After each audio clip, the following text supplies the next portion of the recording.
একটা সময়ের কথা। এক গ্রামে ছিল দুটো গরু, নন্দিনী আর কলাবতী। তারা ছিল খুবই ঘনিষ্ঠ বন্ধু।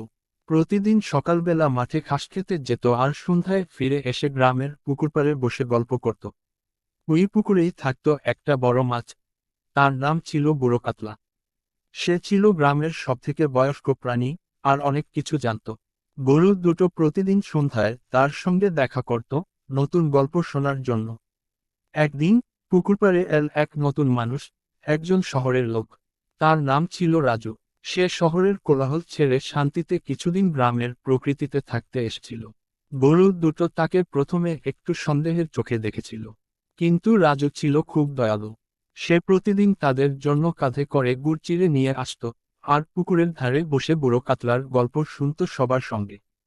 দিন দিন রাজু, গরু আর মাছের মধ্যে এক অদ্ভুত বন্ধুত্ব গড়ে ওঠে।